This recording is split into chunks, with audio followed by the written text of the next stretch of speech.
Welcome to the Real Film Nerds Podcast. Good day, everyone, and welcome back to another exciting episode of the Real Film Nerds Podcast. My name is Matt. I am your host, as always, drinking my nice, ice-cold, well, okay, probably more like lukewarm beer, because someone was slacking again, Mr. Mike Talent.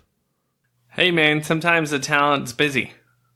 I know, you are a busy guy. You know, you are the talent. So, anyways, Mike, how are you doing today, sir? I'm good, man. I'm good. It's a beautiful day. Yeah, it is a cold, wintry day here in P-Town. It is getting ready to snow. They are predicting between 6 and 10 inches. So that'll be exciting, going to work tomorrow.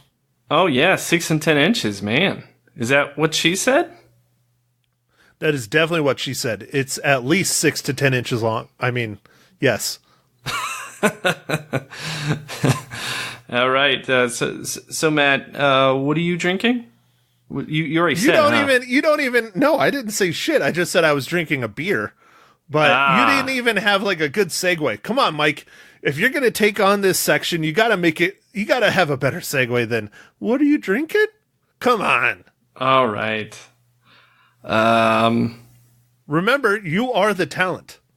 Oh, okay. So if you went outside right now, your beer would freeze. So what are you drinking?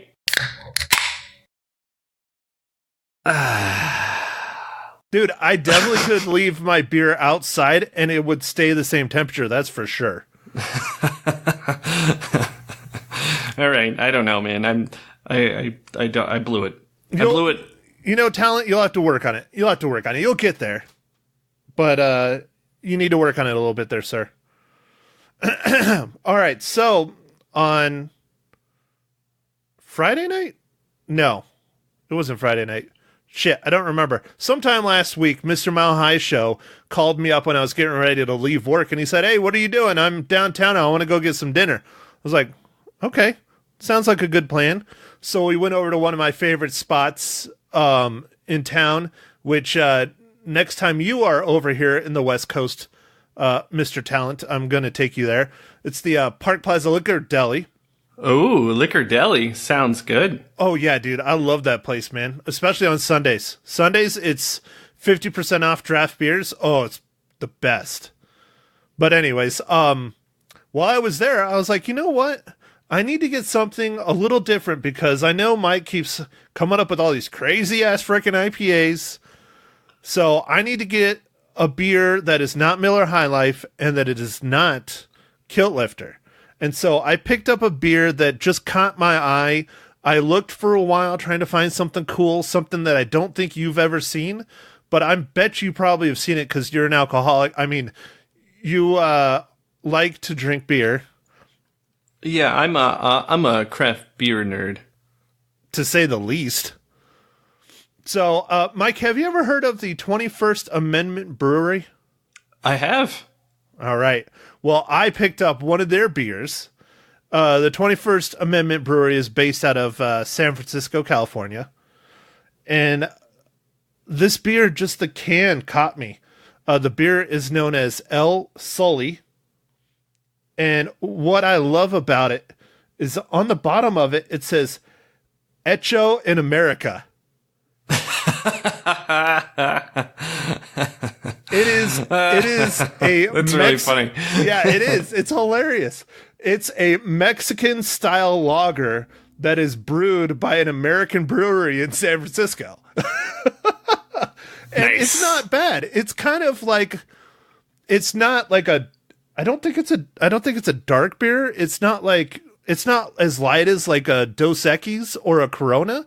It's a little harder than that. Not harder. It's a little darker than that. It actually has some flavor and stuff to it. I kind of like it. It's not bad. It's not knock your socks off, but I definitely recommend it. I like it. It's a pretty good I would say middle of the road beer. It's good for, probably a warmer day. Not quite as good for a really cold day, but I like it. I think it's good. So that's what I'm drinking. I am drinking an El Sully Nice. Mexican style lager. They make another beer called Hell or High Watermelon, which is a great like summer beer. So keep your eye out for that. Dude, I was looking at their beeradvocate.com, and they make 93 different beers. And like their most reviewed and purchased, I would assume, beer is, of course, a crazy ass IPA. Oh yeah? Let's see. Let me see if I can find it here. I'm trying to remember what their mainstays are. They carry a few of their beers over here. And I've only seen a few, though. You're likely going to get more of a variety of them than over here on the East Coast. Just being over here in the West, yeah. But their most reviewed is Brew Free or Die IPA. Yeah, that's available here. I think that's their staple IPA, so like their mainstay, their normal IPA. And it has like 4,000 reviews. Like their next one only has like 2,500. So clearly that's like the beer that everybody drinks. Yeah, so, well, IPAs are hot, man. Everybody drinks them. Not normal people like me. Come on, man. More bitter, the better. Whatever. I want IBUs of 1,000. Whatever. For the novice listeners, that's international bitter units. That's how they measure the bitterness of beer. Gross. Anyways, all right, Mike. So what IPA are you drinking today? So I am drinking one that I still have a couple cans kicking around of Drama Juice. It's by Epic Brewing, and it's a New England IPA, which are nice and juicy. It's the one of the new hotnesses for IPAs. Also, like a Brute IPA, so it has like some of a champagne-y taste to it, is also in right now. We'll see what the new trends. It's a new year, so it'll probably be a whole bunch of new trends. I don't know, man. Juiciness, it doesn't work for me. I don't know. IPAs don't work for me at all either, so. Okay, all right, that's fine. It's just, whatever. So Matt, what was your gangster name? What did we determine a couple weeks ago? What was that? Senor Mateo? What is your gangster name? I don't know. It was something dumb. It didn't work. I tried to, and then I was thinking about it after we were done recording. I was like, I should have just gone with the one that I've had way back. I think it was maybe high school, where it was Maniac Matt. That one was okay. Okay. All right. Maniac Matt. All right. So, Maniac Matt, what are we reviewing today? Well, thanks for asking, Mike. See, you don't even say that anymore either. God, you're no fun.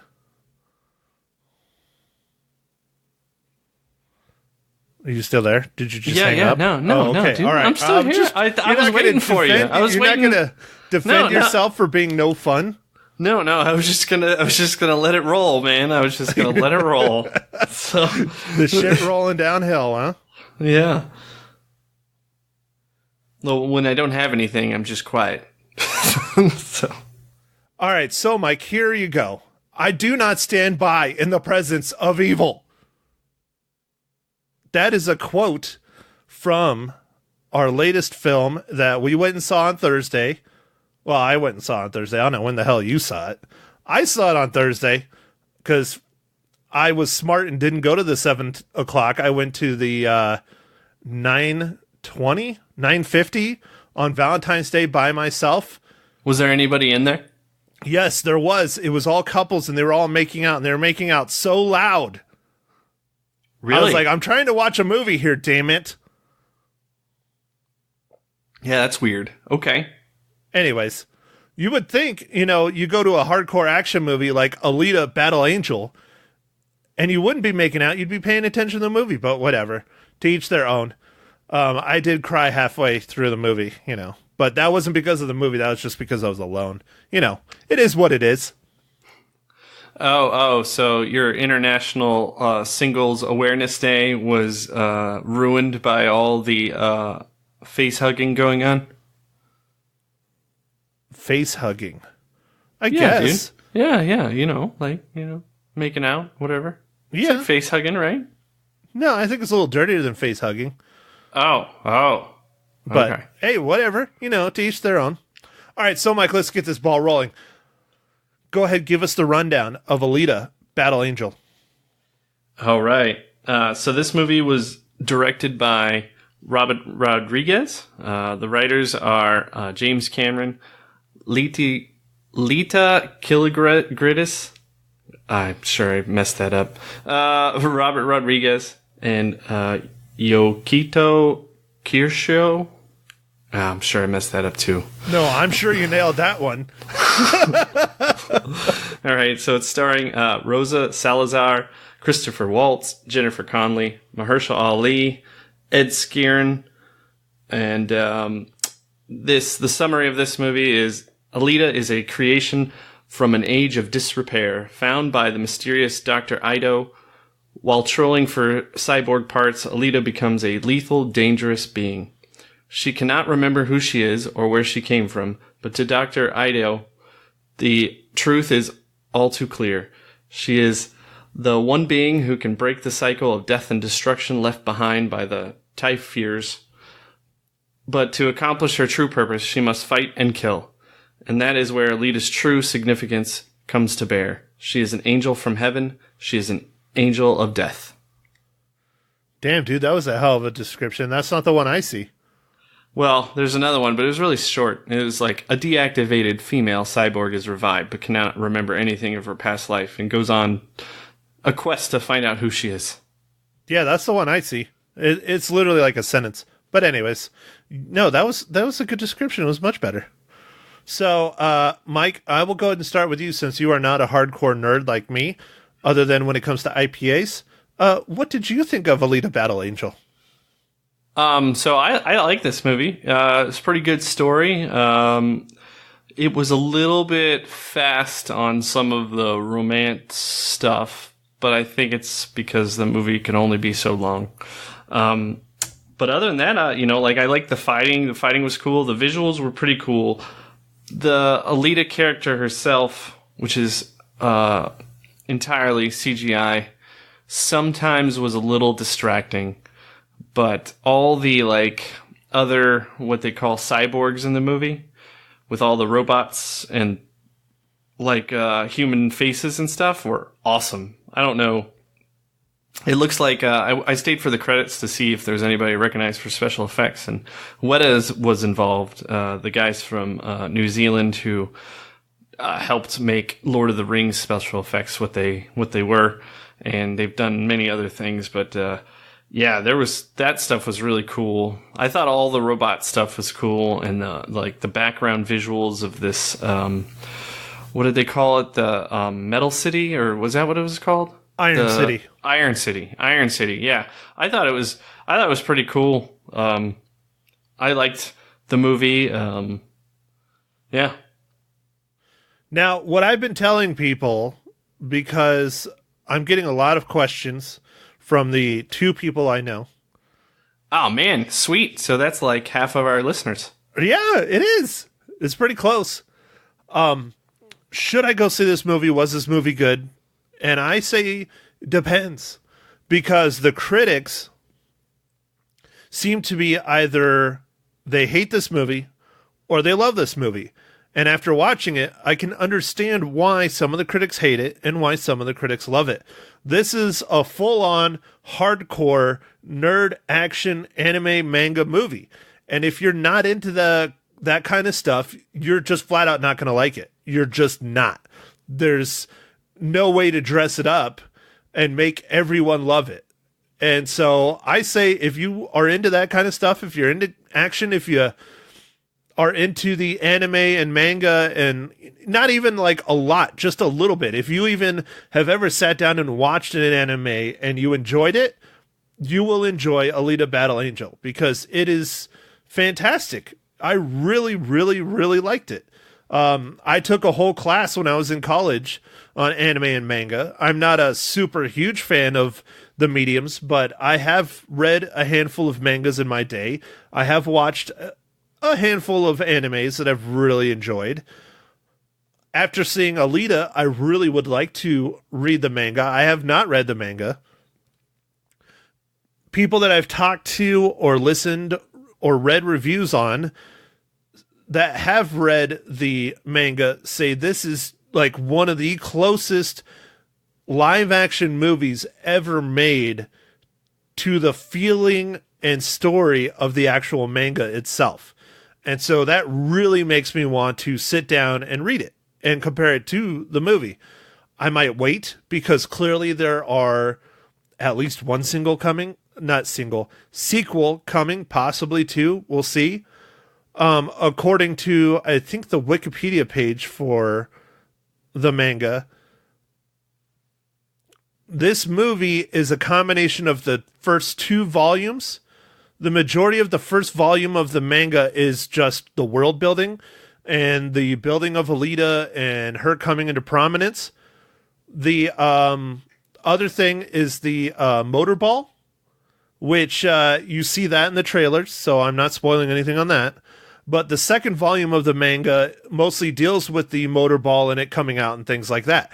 So that's possibly one reason this movie feels kind of rushed, is it was the combination of two very big source materials. Yeah, Matt, for the listeners that might not be familiar, what is manga? Like, what is that? Manga is basically Japanese comic books, except for it's a hell of a lot more accepted than comic books are in the United States. Yeah, and isn't there like different kind of groupings of how... Yes. Like, I don't even know how, like, kind of like a rating system almost for them. Categories is a good way to put it. Categories, yeah. The easiest way to describe it compared to the U.S. comic system, I guess you would say, is there are comic books that are out there for kids. There are comic books out there for teens and young adults. And there are comic books that are out there for adults, like hardcore 18 plus comic books. Manga is like that. Now, when I was studying manga and anime when I was in college, this was before the birth of the smartphone. In Japan, it was commonplace to see people walking down the streets, in subways, on taxis, in buses of all ages, sitting there reading manga. That's what they did. Instead of reading a newspaper, they'd be reading a manga. And everyone, kids, adults, grandpa, grandma, everybody, because the gamut for manga is so huge and everybody accepts it. And they walk around with their little manga book in their, pocket and everything. And oh, okay. They love it. That's cool. Yeah, that's neat. So, some of the manga, like I said, is kid-based. Some of it is teenage, young adult, and some of it is adult, and some of it is super adult. They do have pornographic manga out there, and lots of it. You don't really see... I don't think you would see many people walking up and down the streets with those. But I think... I haven't read Alita. I think Alita would probably fall into the young adult, if not 18 plus, because I think it's quite violent, but a lot of manga is quite violent. So I don't know. And it's not unheard of for manga to be printed on newsprint and to not have color whatsoever, just be black and white. Oh, okay. Just to save on cost, you think, and stuff? Nah, maybe because they do mass produce the hell out of it versus comic books. Like comic books, they only produce so many and they're really high grade produced and they're a little bit more expensive and stuff, where manga, it's mass produced almost like a newspaper, and they'll keep producing it year after year after year after year if it's hot enough. But anyways, so the manga this is based on is Battle Angel Alita, not Alita, Battle Angel. Ah, okay. It is a Japanese cyberpunk manga, as they call it, created by Yukito Kaishiro, originally published in, I'm going to butcher the hell out of this, Shueisha's Business Jump magazine from 1990 to 1995. It was such a big hit in the magazine in 1990 that they turned the volumes into a standalone manga. Oh, okay. And there have been 9 volumes. Nice. Lots of source material. So, yes. And for those of you who do not know, James Cameron has owned the film rights of Battle Angel Alita for years. He was sitting on them waiting to make this movie because he was waiting for the technology to catch up. I believe he's had the rights to Battle Angel Alita since before Avatar.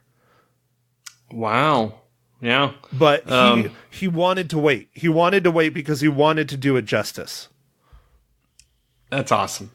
And what was it? One of his shows that he produced, that he wrote, I think, maybe? Yes. The TV series Dark Angel was heavily influenced by the Battle Angel Alita manga. Oh. And now, okay. Here's a really fun one on trivia again. Guess who introduced James Cameron to the manga of Alita Battle Angel, or Battle Angel Alita? You know, Mike? No, I do not. Guillermo del Toro. Oh. How crazy is that, right? That is crazy. Anyways, enough about the trivia stuff. I thought I'd just put all that out there, but I really enjoyed this movie. I thought it was great. Like I said, I'm not a crazy super fan of manga and anime. I do enjoy it. And if you like comic books, if you like action, I definitely think people should go see it. So anyways, the big plot hole, or not plot hole, but one of the issues I had with the film, and I think you alluded to it earlier, is the love interest. I really hated it. I thought it was rushed. I thought it was bad. It really just kind of pissed me off. Yeah, that was the probably the biggest disappointment for me in the story, because most of the story is pretty cool. Like, it's somebody figuring out what their kind of role is and having some kind of strange flashbacks here and there, but it's almost a coming of age story. Yeah, but the love story was just like, really? Yeah, and it was extremely rushed, like you were saying. I mean, yeah, it was bad. I could have done without that. I really could have. Yeah, like, it could have just had, like, the sexual tension and not been this, I think, well, now I haven't read the original Manga, but I don't... Manga. Manga. It's cool, man. You'll get there. Yeah, but I don't know. It just seemed like it was rushed, and it might have been when, like you were saying, they combined a couple volumes, and maybe they shouldn't have. I don't know. Right. I think I personally, again, I haven't read the manga myself. I probably will in the future, or at least some of it. But that is one thing that I would have liked them to expand on without getting into spoilers. Was the motorball definitely felt rushed as well. And I thought that was probably one of the most action-packed, visually stunning scenes of the whole movie. Yeah, that was one of the more visually stunning scenes. I really like the bar scene. Oh, yeah. That was really cool, too. But yeah, you're right. That was a very action-packed moment in the movie, and yeah, that was also not really explained super well, like little mentions here and there. So there was some stuff that was just a little rushed, but this was still fun. Like, it's a pretty good movie. Well, okay, Mike. So before getting into spoilers, because we're both kind of itching, would you recommend people to go see this movie? Yes, if you like action, and you've enjoyed some of the comic book movies and things, yeah, go see this. I think you'll like it.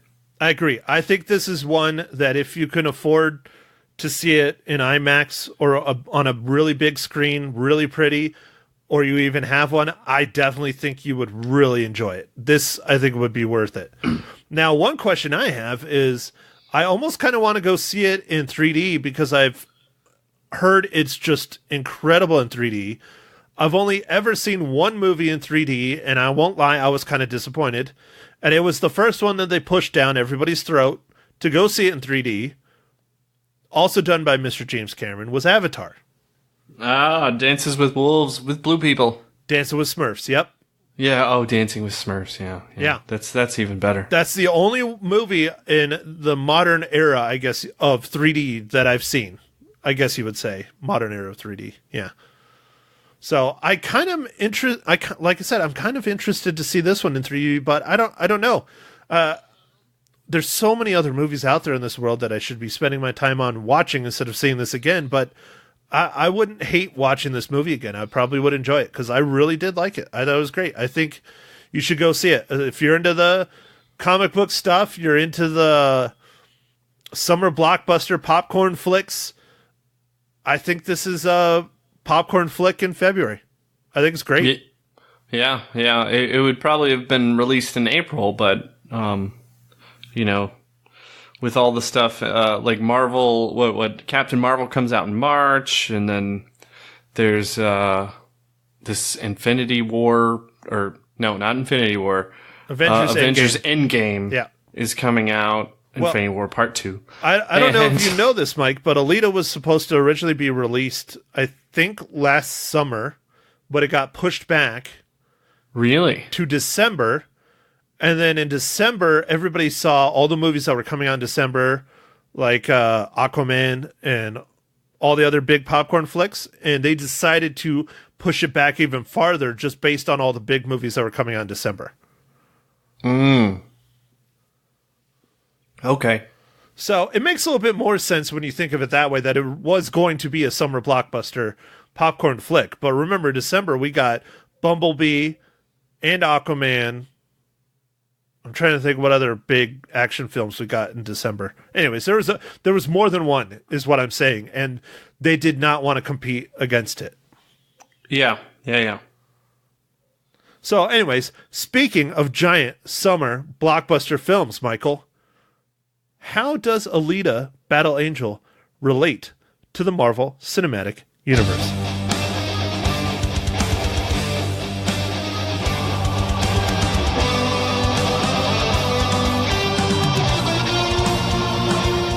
Well, thanks for asking, Matt. This one wasn't too hard for me to find, and I just went with the first person I found, which was Jennifer Connelly. It was also in Spider-Man Homecoming as Karen/Suit Lady. Man, dude, Jennifer Connelly is smoking hot, too. Even in this movie. Oh, yeah, she has kind of a scantily clad part in this movie. Oh, yeah. I was like, I wasn't expecting that. Yeah. Yeah, that was good, man. She's looking pretty damn good for almost being 50. She really is. Dang, she's almost 50? Wow. Yeah. Yep. I know. I can't believe it either. We're getting old. Yeah, I was just thinking about when she was on her first starring role in that fantasy movie with like David Bowie music. Oh, hold on, Matt. Now you got me. Yeah. Go ahead and distract him. Labyrinth. Pan's Labyrinth? No, Labyrinth. Oh, wasn't David Bowie even in that movie? Yeah, 1986. Yeah, all right. When you just said David Bowie music, I was like, what? His music's in like a lot of shit. Anyways, all right. Well, Mike, we are now to our spoiler section of said podcast. Actually, we probably should be at the end of our podcast, but we'll do a little bit of a spoiler section here. Yep. So if you don't want to lead a Battle Angel spoiled, go ahead and turn this sucker off. All right, there's your warning, folks. Mike, go for it. Spoil it. All right, Matt. So what did you think about, Mahershala Ali's character? I felt like he wasn't used very much. God, dude, such a waste of a good actor. It was a great character, but it was a waste of a freaking actor. It really was. He was just stone cold, dead face through like the entire freaking thing, just emotionless. I thought originally, especially towards the beginning, when Nova, the big bad that's behind the scenes kind of guy, almost like your Emperor Palpatine kind of guy, takes over Mahershala Ali and starts speaking through him, I was like, oh, so Mahershala Ali's character is a cyborg, so that's why he has no emotion and he's so bland. I understand now. And then he gets killed, so clearly he's not. I know, man. It was for me, I was like, this, why? Like, because for the most part, he's just a puppeteer, kind of, for this weird dude that somehow can take over people. So I don't even want to wonder how that happens. But, yeah. And like this, you know, it reminded me a little bit of Elysium, where people are trying to rise to the top, and everyone keeps promising everybody, but then like some people at the top are like, you know, that can't happen, right? Like, it was weird. They'll man. promise whatever the hell you want, and then we'll just kill you when we get what we want. You know? Yeah, it totally was Elysium crossed with oh hell. What was that one movie that had, it wasn't Motorball, was it Murderball? You remember? Murderball, yeah, with Arnold Schwarzenegger? Is that the name of the movie too? Was Murderball? Well, there was a, are you talking about the one with Arnold Schwarzenegger where it was like the characters were like convicts and then they were getting killed like on live TV? Dude, no. All right. I don't think so. No, there's one that's like, I don't remember. It might have been Convicts. I don't remember. It's an older movie. It was probably like early 90s or something, but it's very reminiscent of the Motorball in this, where, you know, it's people doing it for entertainment on TV and people, you know, anyways. It was like a combination of Elysium with that. And then with like elements, I don't know. It's a lot of different things put together to make this movie, you know, with the cyborgs and the fantasy and the war. And yeah, it's really complex, in my opinion. It's really complex. Well, yeah, there's definitely a lot going on. And they try to explain stuff without like saying it straight to you, which is good. Like, I don't like when there's like exposition too much, but there was some stuff where they kind of had to do something to tell you kind of some stuff. So the one subplot that I would have liked to know a little bit more about was this alien war, but it sounded like not a lot of people knew anyway, because like the history was erased or at least it was kept from them. So yeah, because clearly that's what it was. The cyborgs in this war, I'm not sure if they were aliens or what. They really didn't explain much into that, but basically there was multiple cities, like the city that's in here, and there was like 9 or 10 of them, and all of them got taken down in one night. And the only one that still exists is the one that's in Alita Battle Angel, and everybody's trying to get up to it, and everyone that's left in the world is all on the base of it trying to get up there because all the other cities, no one, you know, can live there anymore or something. I don't know. It's really Armageddon-y, wasteland world kind of thing outside of Iron City. And anyways, there's a lot going on to try and figure out in this freaking movie. No, for sure, man. For sure. Like, there's a lot going on. But, like, as long as you just go with it, for the most part, it makes sense and stuff. The biggest glaring thing to me, like I've already said, was the romance. Yeah, was just really, like, unbelievable. Well, and especially since the romance is between a normal human and the cyborg. Like, that doesn't help it at all. And then on top of it, they rush the damn thing. You know, they go from like one scene being, oh, hi, I'm so-and-so. Oh, hi, I'm so-and-so. To like 2 scenes later to where they're boyfriend and girlfriend. What movie, Matt, was it that we reviewed last year that was kind of like that as well, where it had a really forced rush love interest? What was that? I'm trying to think right now. I don't know, dude. You're going to make my brains hurt. All right. Well, never mind. If it comes to you, just. But I remember there was another movie that we watched, and it was like, man, a forced relationship really fast. Yeah. Yeah. think about it. We'll figure it out. But I have to say, you talked about it earlier, the bar scene. I have to say that is probably one of my favorite subplot points in the whole movie. Was the what were they called? Hunter killers? Yeah. Hunter killers. They're so they're basically kind of like bounty hunters. Yeah.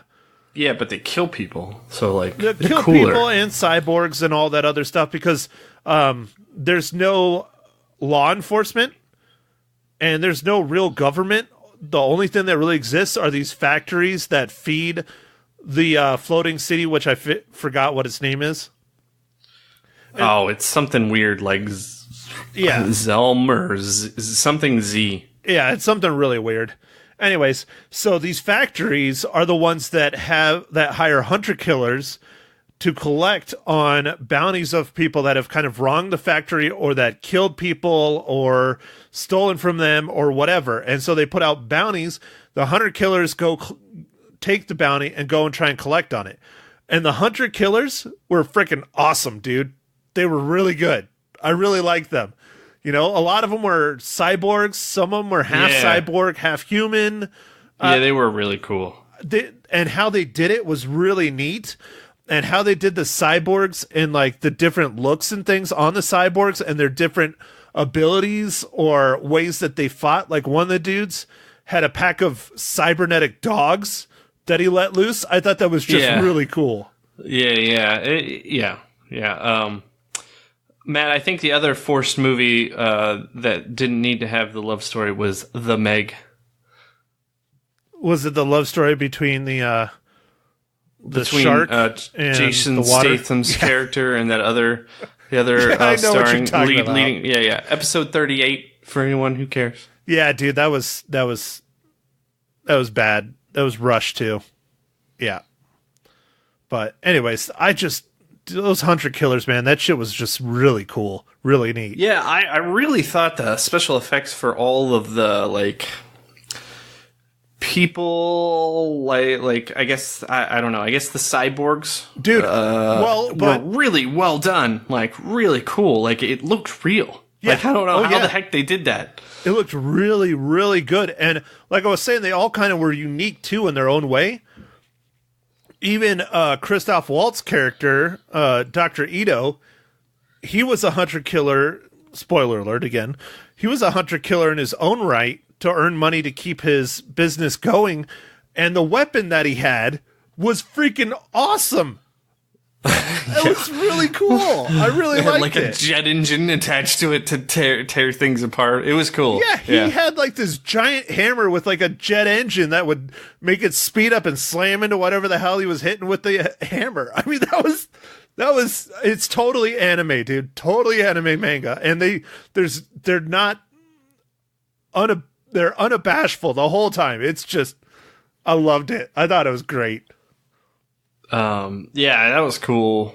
The fight scene with the really big dude who had the like he would launch the chains from his fingers or whatever, like the blades. That was really neat. Like I thought that stuff was pretty cool. It's kind of Matrixy, but it was still fun. It was cool. Like it was well done. Yeah, it had that bullet time that the Matrix created. Yeah. Yeah. And then holy shit, dude, really to spoil that scene when he like, you know, Alita fucks up just a little bit, and he not only like takes like her arm off, but literally like turns her into like shish kebab in like one attempt. I was like, wow, I did not see that coming. Me neither, and I loved how she wouldn't give up fighting. No. Oh, it was awesome. Dude, it reminded me of, I mean, this is going to sound stupid, but it reminded me of Monty Python and the guy who's like, merely a flesh wound. He's like... the Black Knight, yeah. It's totally that. That's so hilarious. Oh my god, that's so funny, Mike. FYI, if you want to watch that, it's on Netflix. All right, yeah, but the Black Knight, that scene's hilarious, and like I know this wasn't quite that, but like the spirit of her not giving up, that's what I'm trying to get across. Oh, dude, that's so funny. That is hilarious. So, all right, well, we've been rambling on for way too long, Mike. The moral of the story is this is a fun movie. I enjoyed it. I highly suggest people go see it if they like these kinds of movies. If you don't, skip it, because you won't like it. This won't make you change your mind. It's not like, Infinity War, where it's earth-shattering and everybody's going to love it. It's particular for sure. So, all right, Mike, how many reels do you give Alita Battle Angel? I'm going to give Alita Battle Angel 3.5 reels. Wow. 3.5. Such a slacker. What are you giving it? I like I said, I recommend this movie, especially if you like comic book movies. This is kind of along that way, but I know it's the kind of Japanese version, but I think it was really well done. I know Robert Rodriguez and James Cameron put a lot of hard work into it, so and it was pretty good. So I recommend seeing it, especially in the theater if you can, because it is pretty colorful and it's good. The sound's good. Everything's good. Dude, I loved it. I think 3.5 is being cheap, Mike. Cheap. Well, I almost went with 4, Matt, but then I feel like you would have gone with 4, and I don't like to be the same. Damn it, Mike. I am going with 4. It was almost a 4.5. I walked out of there thinking it was a 4.5. But that freaking love story, man, is just too... Ugh. Yeah. It's like 4 scenes. Like, we're in love forever, I love you. But you're a cyborg. Oh, okay. Yeah, dude, no. It was bad. It was bad. That love story was just... I could have lived without it. And, I would have liked to have seen more of the motorball, too. And, they rush. Like, at the end, they rush. They're like, okay, this is, 20 matches later, and now Alita's this badass motorball player. Okay, why didn't we get to see any of her development into being this badass? They just rushed it, at the end. Yeah, so even her tryout, she left to go save the one guy, her love interest, and did she make it? I guess so. They didn't even really cover that. God, yeah. There's just So that's why I dropped it from a 4.5 down to a 4. So, all right. Anywho, that's fair. So. All right, Mike. Well, you got anything else you want to add before we let our folks know what we're doing on Thursday? No. Hopefully everybody's enjoyed our Poindexter Awards episode. I know I had a lot of fun, with that pod, and I think Matt did too. So, dude, if you haven't listened to that, go ahead and listen to that. And thanks everyone for voting. The handful of people that did vote for our listener movie of the year and podcast of the year. And, just all around, thanks for listening. I tried to make that as clear as day as I could in the show notes that, it really does matter to us that you guys listen and interact and tell us when we suck and tell us when we're good and all that stuff. So, yeah. It helps encourage us to keep doing this thing. Anyways, on Thursday, we are talking about another comic book movie. But this one is not in the movie theaters. This is a recent release on the old Netflix. Mike, this one was your pick. Go ahead. Let the folks know what we're talking about this Thursday. We're talking about the movie Polar. And like Matt said, it's released on Netflix just recently. And it's kind of a John Wick type story with a hitman and he's coming towards retirement and it's pretty cool movie. It's a little rough around the edges, but I can't wait to tell you more about it. So tune in on Thursday for that, and I think that's all I have. Cool, man. Well, I'm looking forward to talking about that one because it is very revengey like John Wick, but it's also not. It's also its own thing and more like Alita Battle Angel, a combination of kind of different tropes, I guess you would say, all kind of merged together into one movie. So, yeah. Anywho, that'll be fun. So that's all I got, Mike. Go ahead. Let's end this sucker. All right. So with that, thanks for listening, everybody, and catch us on the next pod. Thank you for listening to The Real Film Nerds. Now don't forget to follow us on Facebook, Twitter, and Instagram at Real Film Nerds. Now go out and catch a movie.